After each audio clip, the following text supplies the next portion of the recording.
I'm thinking right there.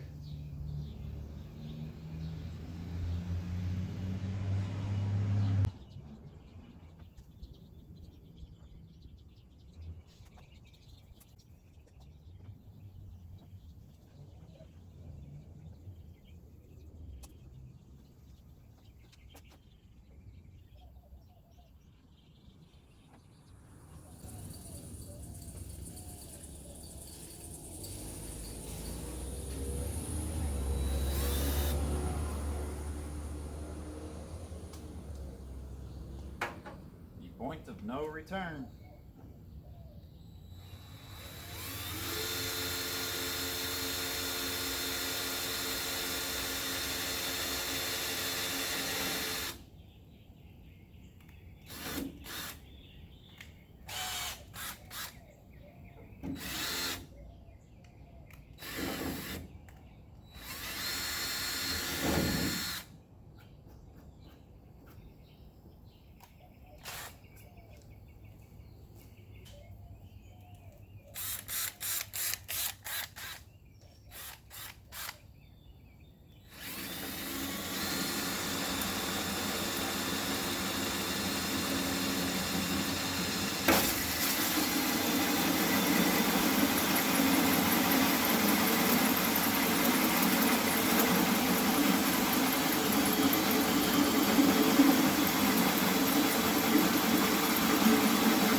Yeah, that looks pretty badass.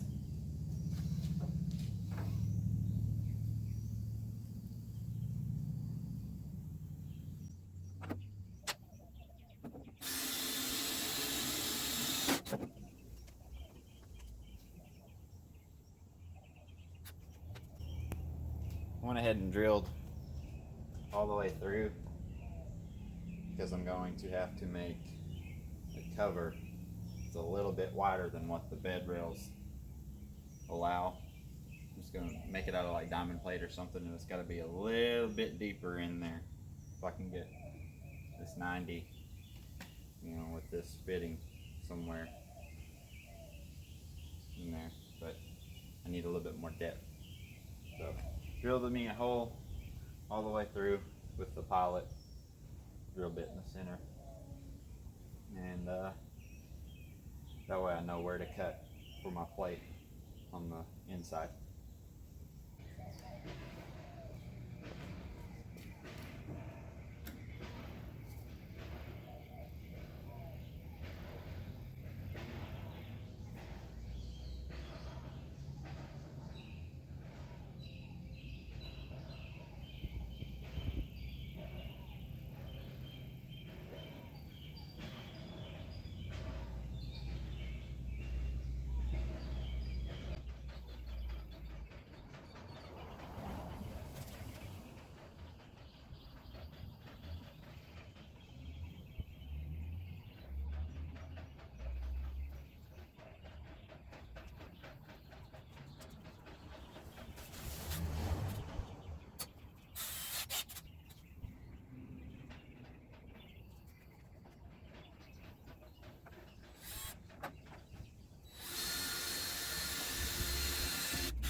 Okay. Here is the old gas hinge, fully installed. It's a eBay special, but I mean, it seems pretty heavy duty. On the inside, cut this square out of the bed. Here, I'll get further away. Show you what I did. Okay, there's the little square that I had to cut out of the bed. Right there. I can cover that up with diamond plate and put some self-tapping screws or something in through the diamond plate, and then make that like a little door you can get in there and work on stuff.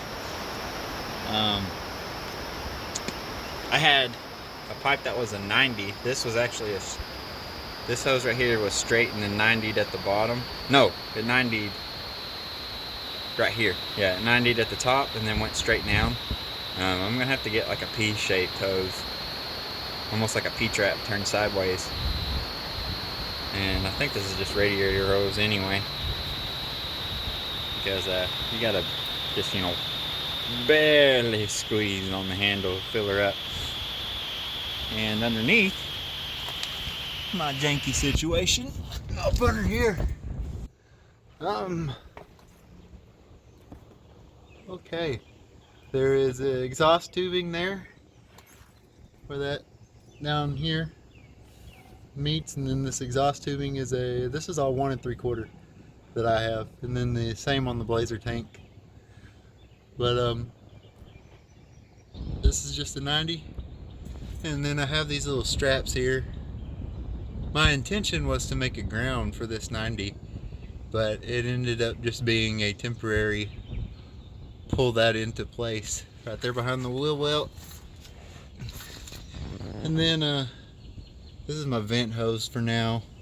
I'll probably not use the 5/8 vent hose and use the 1/4 that I kept off for the tank swap. It went up to the to your charcoal canister. Probably just use that and then put a rollover valve up there next to the filler inside the bed, and then cover it up. But I'll probably do that as the tank vent.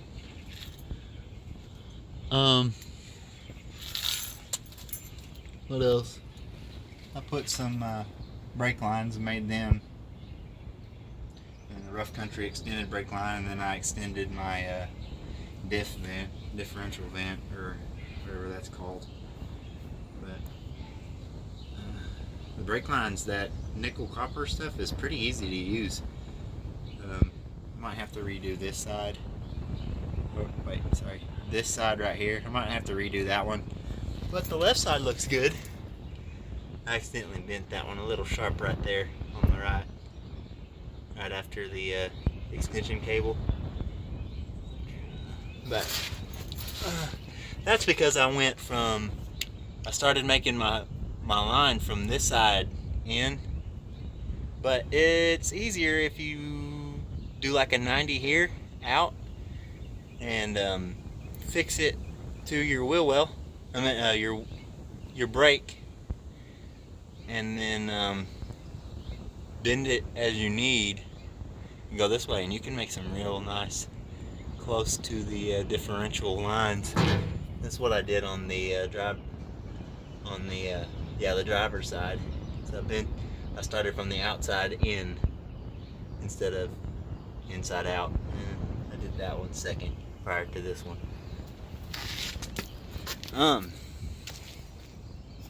Yeah, I like this little thing. It looks kind of cool. It's just a little race trucky looking deal. I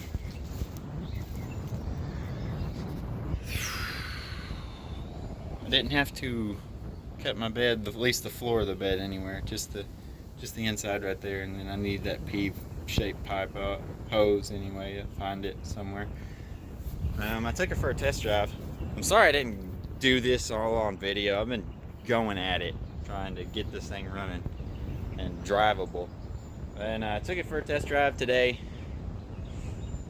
and I had some right here in the front, so not drivable yet.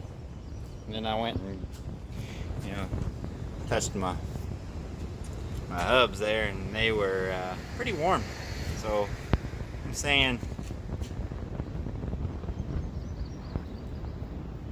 there's some. You can't. Yeah, it's hard to tell. The bearings are bad. But do I have something in store for you? I'm not gonna say it yet, but whatever I have requires me to get rid of this because it's gonna be in the way.